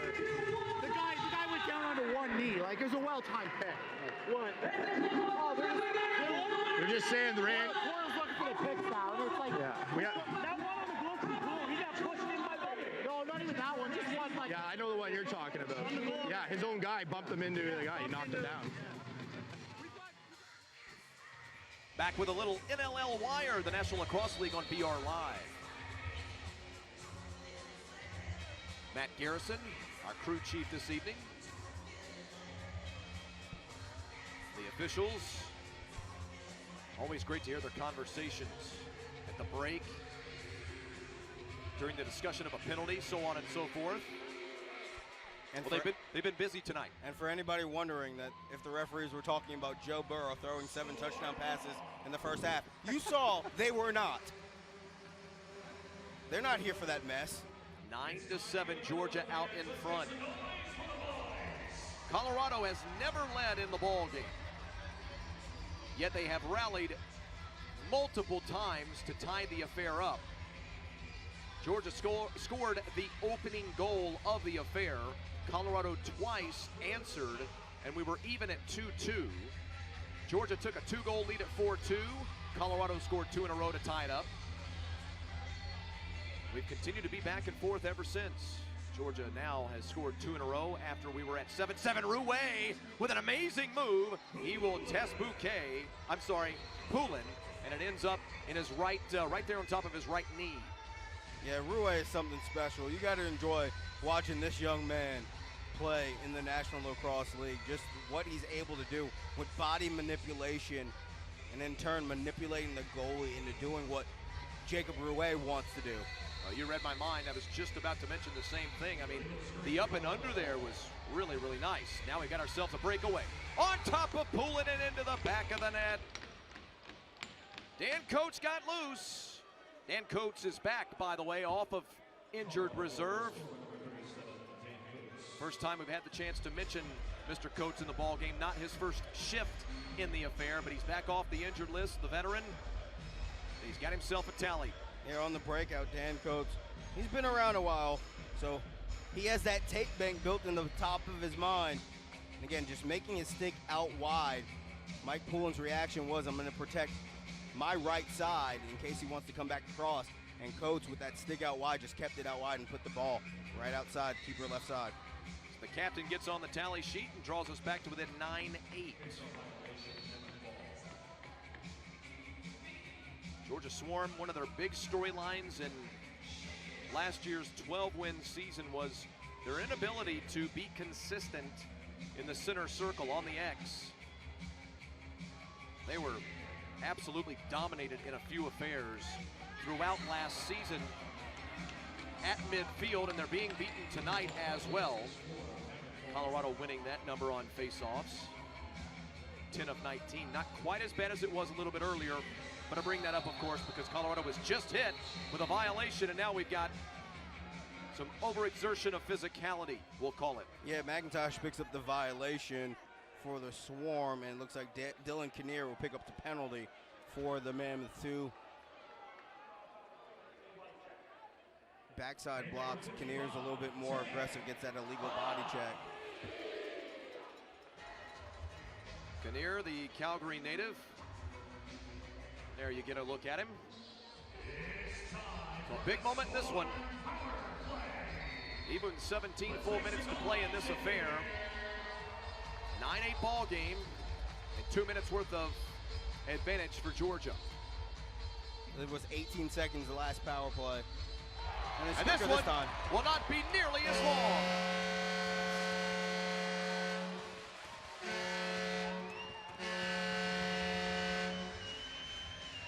Lyle Thompson finally on the board this evening. You tune in and you see 10 goals or 9 prior, and you say to yourself, well, how many does Lyle have? This, his first. Just look at the sweetness from Randy Stotts. Behind the back, little skipper. Lyle Thompson, Suwoo to the beehive. See Swarm. No, beehive. No, absolutely. I'm with you. I was letting it marinate, Brandon. That's the skill. That's the simpatico those two have in Randy Stotts and Lyle Thompson. I know it's still early in the year, but that's not going to be the best 1-2 goal that they score together this year. It's going to be one of many. Puns are like jokes, Brendan. They're better when you explain them. People love when you explain jokes, right? That's what I've always believed. Keep it going. 10-8 Georgia now. We'll hit the 2-minute mark during this possession. Thought about it. Now finally Zed able to take the shot, although it careens off of a defender. And there's an intercepted pass. Actually, it got caught in the face. In the face. Taylor Stewart. I didn't say how he intercepted it, only that he ended up with the interception. We're going to need a welder to get that out of there. That thing's embedded. You don't see that much. Well, they're going to have to pull Taylor off of the floor to get that ball out of his face mask. Well, I suppose he would have come off anyway now that they have the offensive possession. That's like getting a fruitcake at the holidays. Oh, chance at a break. Defender overran it, and Colorado will keep. Lee tries for the right-handed wraparound. Can't quite get it to fall. Colorado picks up the loose ball. That was Killen. And here's Ryan back at the top. What the Swarm's doing, they're pushing their defense up high. They're forcing Colorado to make all their moves right about that circle up top there. Earlier in the contest, or when Colorado was able to get their goals, they were starting their offense down low. Great job by Poulin across. Crease violation would have taken away, but Mike Poulin did a great job there of dictating where the shot was going to go and not letting the shot dictate where he was going to go. Jeff Wittig on the shot for Colorado. But defensively, what Georgia's doing, that's the slight change. They're forcing Colorado's offense to start up higher, thus giving Mike Poulin more time to react down low. Shane, a great pass off to Jordan Hall. At least the thought process was great. Hall was going one way. We're going to have a penalty on Colorado. The ball was going the other. And now we've also got ourselves a good bit of barking out of Robert Hope. Hope has had a good day defensively. He's been physical. He's been on the spot, and he's keyed a lot of these great scores for Georgia. And there's your look. Yeah, Robert Hope up high around Jordan Hall. I think Hope's complaint was that that penalty was bought by the offensive player. Yeah, he was hopeful that the referee was going to let it go and call a dive on Jordan Hall. Jordan Hall, not this time left-handed. Lau going to pick it up at the front line. Randy Stotts. Final 15, third quarter. I actually like these types of penalties when you're going to have a nice stop partway through the penalty. You can take a chance. You can be more aggressive, knowing that it's not going to cost you. Ward tries to come over the top after the save. Ball still loose, picked up, and no shot for the third quarter gun. Joey Capito tried to whirl around and put one on top of Poulin, but he was unable to. He just ran out of time. So we'll stay at 10-8 through 3. The Swarm will have a penalty and a one-man advantage when we come back for the fourth quarter. The National Lacrosse League on BR Live. All right, fellas, hey, we're playing well. We took control, but we know control doesn't mean anything till the final buzzer goes. Got to continue to do the little things here, right? On and off hard. We're going to be 4-on-4 here for 35. We got a penalty on that, goalie interference. So we're going to be short for a minute after, all right? So let's make sure our man short, we get our man short set to go, Chai, right? Offense, right? We want to score here, but let's be smart. Get the ball deep, pick. Let's do a couple of slip picks, because that guy's opening up so much. Come hard and just slip it inside. It's there, right? Defense, keep on the gloves, on the gloves. Let's go, boys.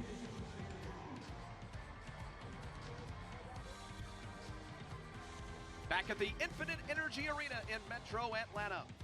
Alongside Tabitha Turner and Brandon Joseph, I'm Chris Mooneyham. Thanks for joining us for the National Lacrosse League on BR Live. And if you're in the Atlanta local area, thanks for joining us on the radio on the SportsX, 1230 AM and 106.3 FM. The fourth quarter from the Infinite Energy Arena in Duluth. 10-8, the Georgia Swarm out in front for the final 15 minutes versus the Colorado Mammoth. Both the Swarm and the Mammoth sit in second place in their respective divisions. Colorado at 2-0, a half game back of New England, who won last night over New York. Meanwhile, Colorado at 1-1, a half game back of Calgary, who won last night out in the West Division. Swarm with a penalty to start this third quarter. As a matter of fact, during the break, Georgia was hit with a penalty as well, so yeah, Miles 4-on-4 play. Was given a game interference penalty. Now we go screaming past Ward. Thompson can't pick up the loose ball. Actually, check that. We've got ourselves a shot clock violation. Tabitha Turner is down on the bench with a coach's interview.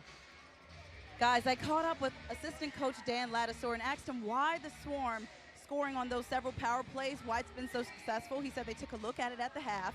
They took a deep breath, like Coach Camo said, and they made one or two tweaks and made the change. I also asked him, how does the Swarm not allow those back and forth goals that have been going on all game? He said the offensive guys have got to come off the floor quicker to get the defense out. Guys? Well, Jacob Rua. Want to try that one again? No, and it doesn't really matter. He's the goal scorer of the night for Colorado. Yeah, Jacob Rua.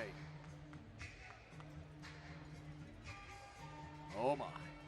Well, you know there's not much Mike can do there. He slides over, but we've seen all throughout the night Rua is just a right-handed cannon. So quick with getting that ball out as soon as he gets it. This is the classic one-timer. And it's all how you receive it. You receive it on that back foot and you're ready to transfer that weight forward, that preload, and as soon as you get it and you just take it and you reverse the power, the speed that comes in to your stick with, you just reverse it back in. And a lot of times the keeper has a hard time reacting to it.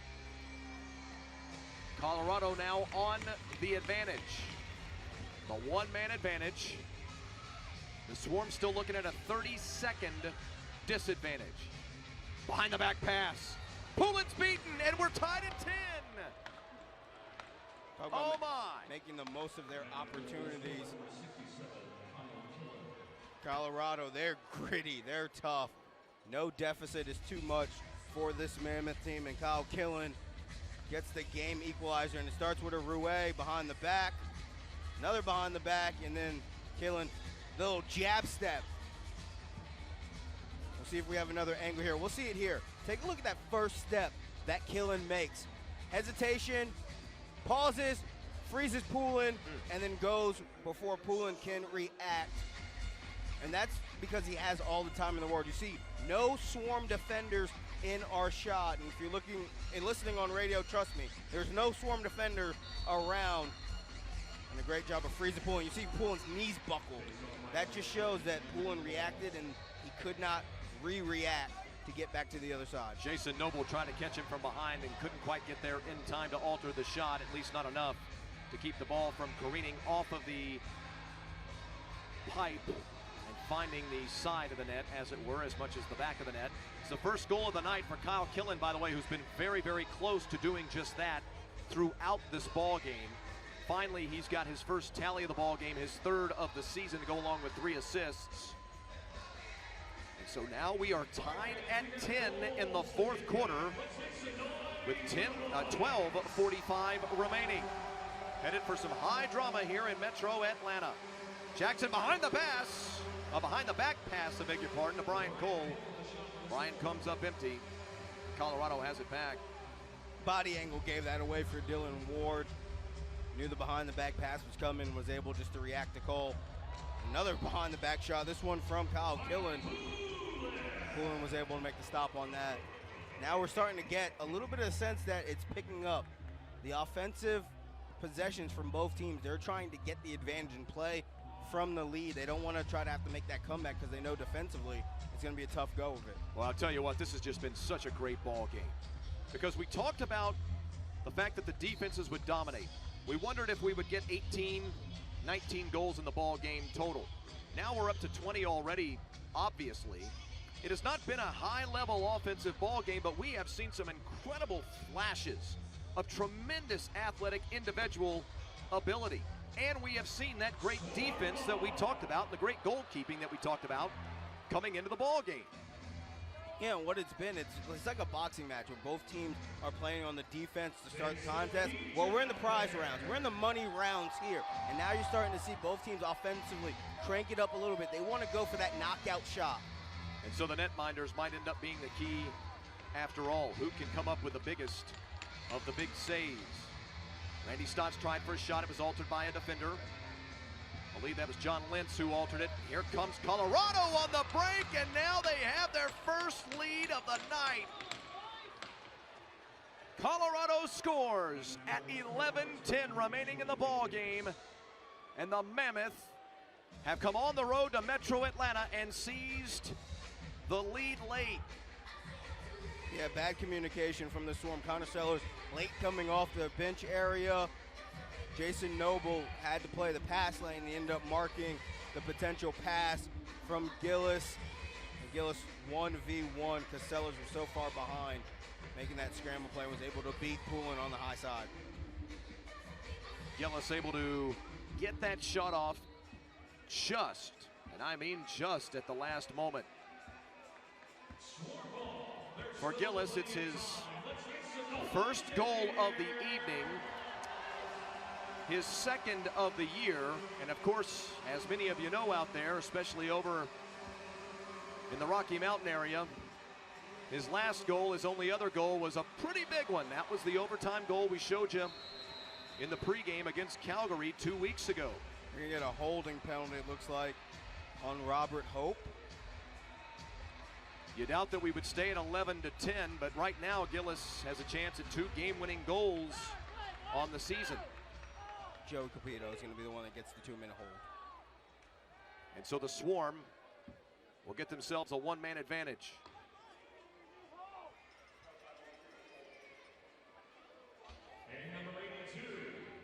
We'll take a look at it right here on the cross, up high. Yeah, that's just a little too much action there from Joey Caputo. How many of you out there had Colorado out shooting Georgia tonight? Not many of us, I think. Right now it's 40-37, the shots on goal, 3+ in favor of Colorado. Will Georgia get more than 2 shots on the power play? How deliberate will they be? Point blank range. That one rattles around and in!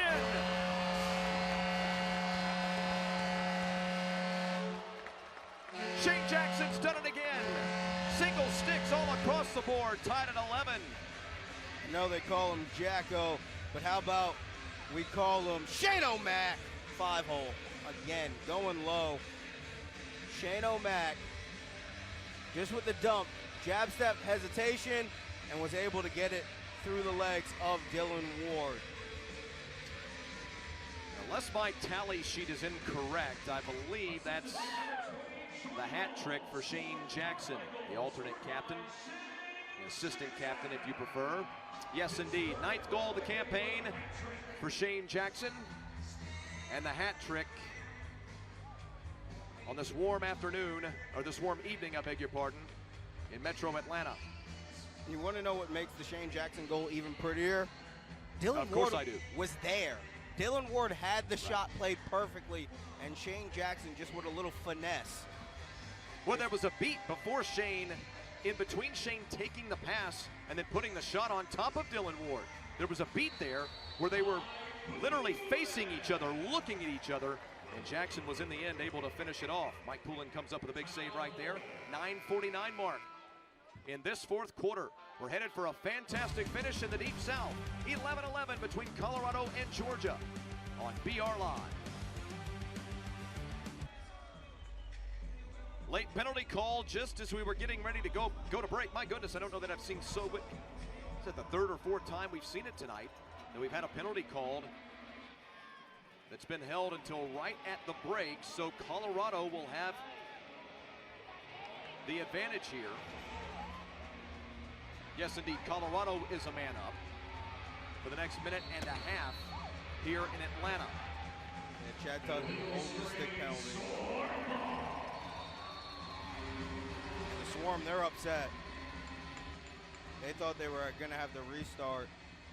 Fans, don't forget, next Saturday, the National Lacrosse League Game of the Week moves to Colorado as the Mammoth take on Mitch Jones and the Vancouver Warriors in a West Division matchup.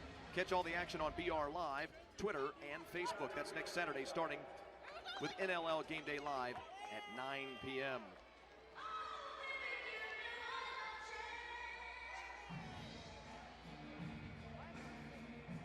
Now the Swarm are going to be 2 men Oh, down. boy.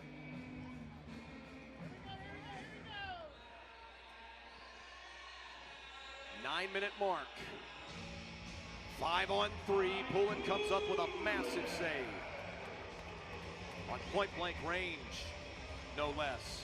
Dangerous outlet pass. Great way to get spacing, though, and clear out Colorado from your own zone. And now finally, after McIntosh gives chase, that loose ball is picked up by Robert Hope, and Colorado have it back.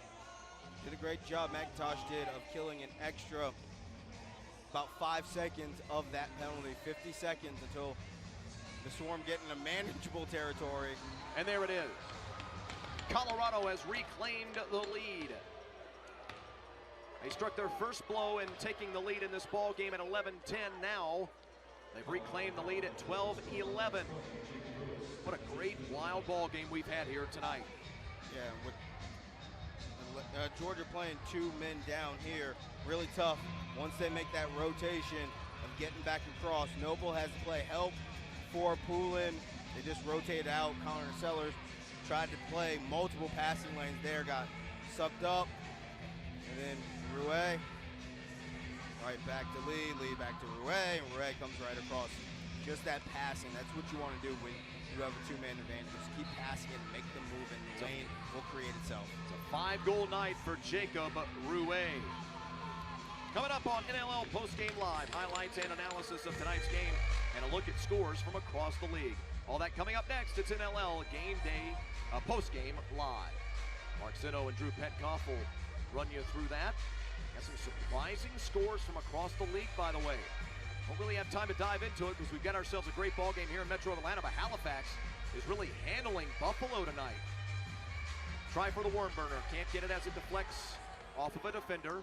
Picked back up by Colorado. Tried for the pass right on point-blank range. Now down to the final 35 seconds on the Colorado advantage as they're hit with a shot clock violation. Here's McIntosh. McSpadgen in the penalty box for Colorado. For Georgia. Williams. Georgia trying to kill it. It's another shot clock. Zed on top of Dylan Ward, who makes the save. They might get one shot out of this advantage. Ryan McSpadden down here on the bottom side, right on the edge of the penalty box, ready to just come flying out onto the floor, and he does. And we're back to even strength.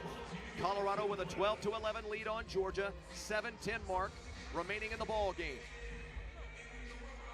Thanks to those of you joining us across America, or the continent as it were, on BR Live. And for those of you joining us on the radio in Metro Atlanta on the SportsX. A great job once that penalty was killed by Alex Krepinczak. The key is when the player comes out of the box and you're defending, you need to tell that player immediately where he needs to be, where he needs to blend into the defense. Krepinczak was right on top of it and making sure they were right in the right defensive spot.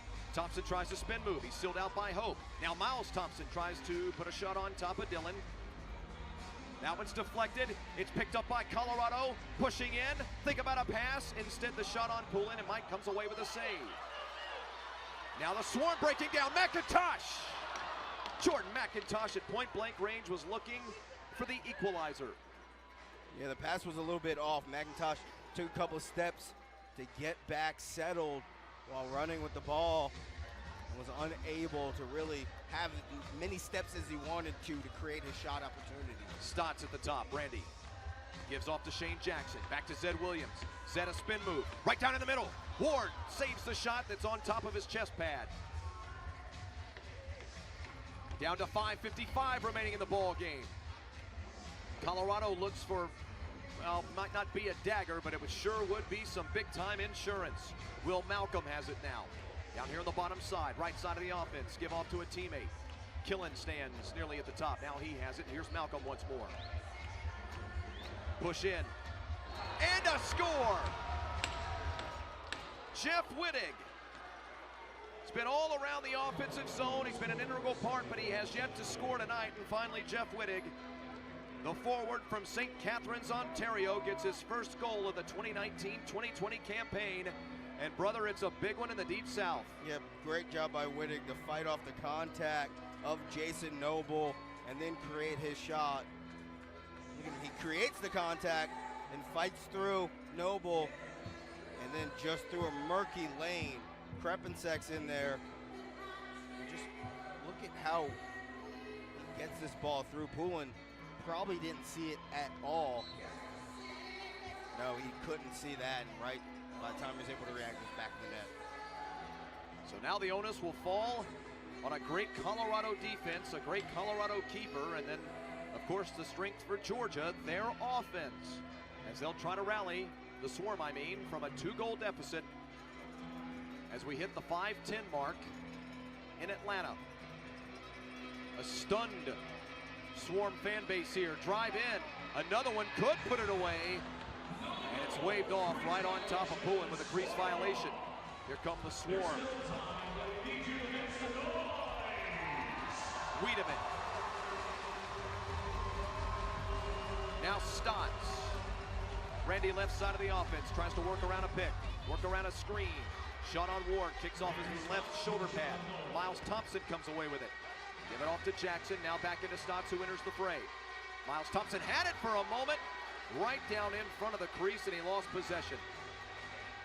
Instead, John Lentz came away with the possession. Colorado have it, 4.5 minutes remaining. Yeah, now for Colorado, they want to maximize the shot clock and try to get off a good shot and then trust their defense. Been a quick fourth quarter, not a lot of stoppages. Clock has continued to wind. Ball loose down in front. And Georgia has it back. That'll lead us to the final TV timeout of the evening here in Metro Atlanta. Again, a fantastic finish, 2-goal game on BR Live.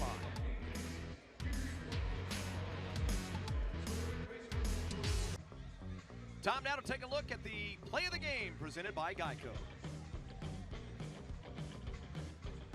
It's the Shane Jackson wraparound goal. Just take a look at that class. That's a master class from Shane Jackson. Coming around the backside of Dylan Ward. Just look at that right in your kitchen or your living room. Wherever you're watching this contest, comes across your face and wraps around behind the keeper, Dylan Ward. And that is the play of the game. 13-11, final 4 minutes here at this Infinite Energy Arena, Steam City. Shot on top of Ward. Dillon not really tested, not a bad idea by Cole. Lyle Thompson. Mammoth with a 2-goal lead. 3:50 remaining. Lyle Thompson tries for the underhanded ripper, can't get it to fall. Colorado has the loose ball, now they're pushing. And you know, of course, they're going to bleed the next 20 seconds. How many possessions will Georgia get down this stretch run? Could it be 4, Brandon? You're looking at probably at least 4 possessions. Maybe you can create a couple of turnovers and get 5 or 6, but you got them start making them count. You need 2, and you want to try to get that first goal that you need while you're still able to do it 5-on-5. You don't want to try to score 2 while pulling Mike Poulin. Miles, I beg your pardon, across to Zed Williams. Bounce shot on top of Dillon Ward, makes a save. Williams ends up with it once more. He'll try the behind-the-back pass to Miles Thompson. Miles is careened into the boards. He can't keep up with it. Zed Williams has it now. Here's Miles once more. Back up to the top. Work around from Jordan Hall to Shane Jackson. This is Randy Stotts. We're down to 2:45 remaining in a 2-goal game. Zed to Jackson. Zed. Shot on Ward off to his right. Now he's got it back.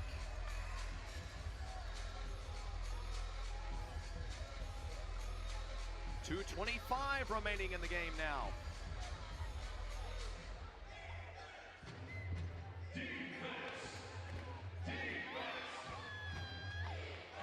Colorado, what they're going to do is, after a point, they're going to start milking guys back defensively and worry about the transition.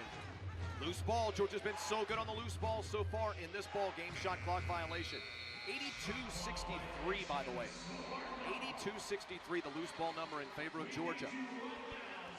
Don't forget NLL post-game live coming up next after this ball game with Mark Zinno and Drew Petkoff. Who will be the victor? Final 150 now in a 2-goal game. Miles Thompson has his shot altered at the very last moment. Dillon Ward comes up with a loose ball, or at least he will. Empty net for the Swarm. Poulin's going to have to run right back out.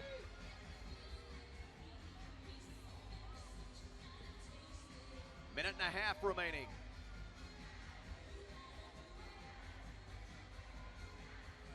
Rouet, Jacob Rouet has been the star of the ball game tonight. The top star, that is, with his 5-goal performance. Loose ball, gotta have it if you're Georgia, and you do. 1:10 remaining. And a whistle gonna blow this play dead. Looks like a timeout, yes indeed. Ed Cuomo and the coaching staff of the Georgia Swarm gonna use their timeout here at 1:10 remaining in the ball game. His team trailing 13-11.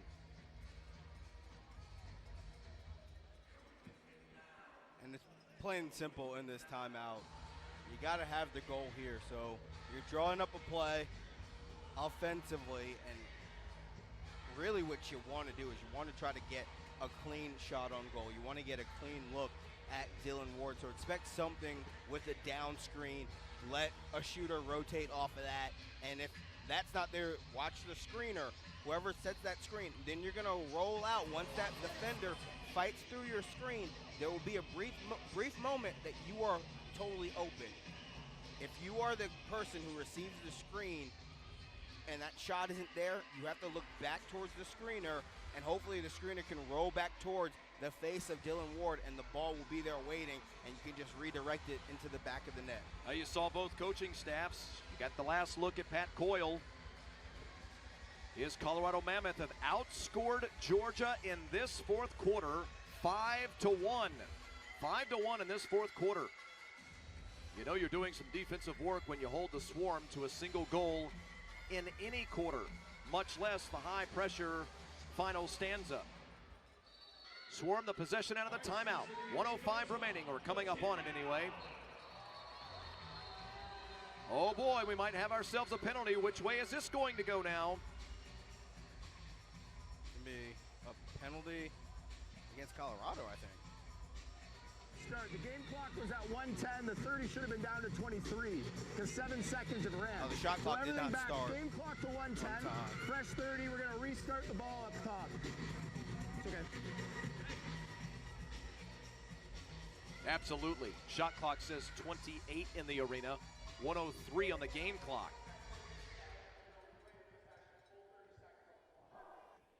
So we will pretend like none of this ever happened. Go back up and reset the game clock and the shot clock.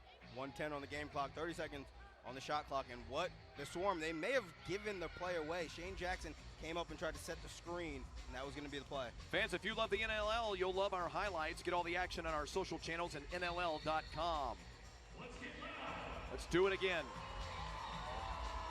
Swarm need 2 tallies. There was a screen by Jackson. Cole didn't use it. Oh, that could have been it. It's loose down in front. Ward and his team corral it, and that might have been the final opportunity for the Georgia Swarm. Now down under a minute.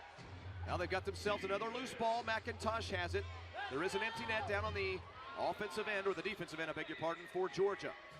Lyle Thompson. Lyle might take it himself here. Stotts. Randy tries for an up and under.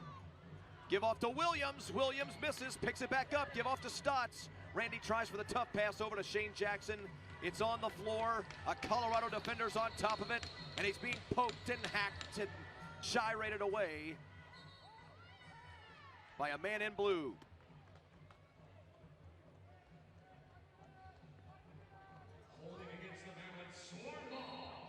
And the hold will give the Swarm another opportunity. They got to score quickly. Stotts is sent away by the right hand or the right forearm of Ward. Dylan Ward is coming up with save after save here in the stretch run in Atlanta. And the Swarm will get another opportunity with a loose ball foul.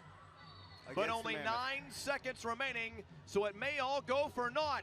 The loose ball is coming out to the center circle. The final 2 seconds are running off, and this ball game is over.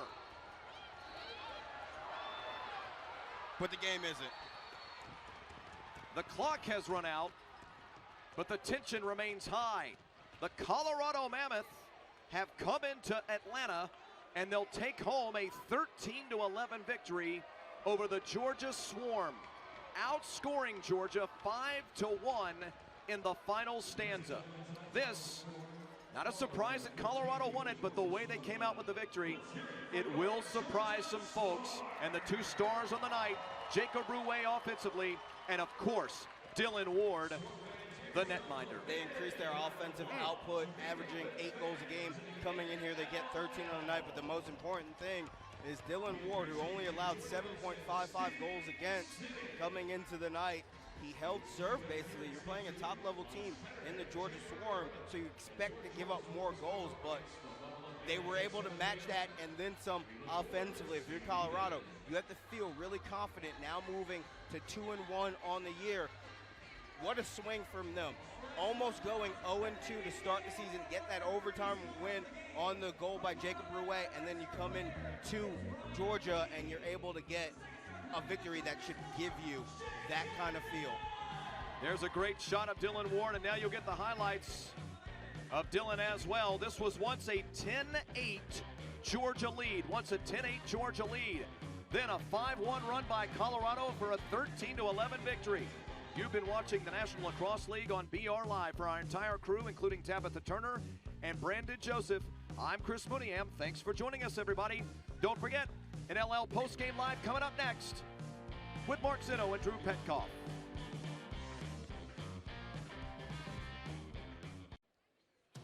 Welcome back to NLL Postgame Live alongside Drew Petkoff. I'm Mark Zinno. Final here tonight, the Colorado Mammoth 13, the Georgia Swarm 11, and the Mammoth were paced by Jacob Rouet. 5 goals on the night, doubling his season output, and he is with our own Tabitha Turner.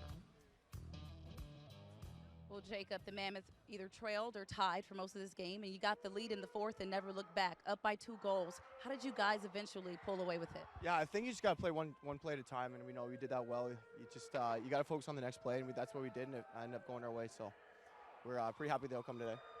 You guys had several contributions from several offensive players on this team in the win. What was said at halftime to get you guys going? I think we're just an unselfish offense. We made sure we took pride on that, moving our feet and everyone doing their roles, and I think we did that really well, as you can see in the outcome, so we're pretty happy with that. We knew this was going to be a defensive battle tonight with 2 of the best defense is and the best goalies. But when it came down to it, how do you assess their performance and how big was it tonight? You know, our defense was unbelievable. The 2 stops ahead at the end there, Wardle just held the door for us. You know, and it starts with the goaltending from the defense all the way up to the offense. So, you know, we all put our jobs in place today, and we did a good job. Great game tonight, Jacob. Thank you. Thank you. Guys.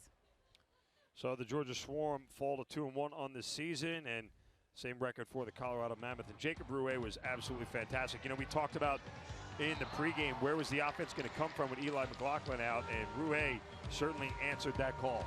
Definitely. And when I was playing minor lacrosse my last year, after I stopped playing, Rouet was coached by the same coaches that I had. And I remember when he was 16 coming up and taking a look at that team, they were telling me what a special talent he was. And he needed a couple little steps, but he was going to be an impact player in the National Lacrosse League. And here tonight is one of his breakout games where he just dominated all over the floor. He was just such an offensive threat no matter where he was. It was a treat to really watch him kind of flourish in the NLL.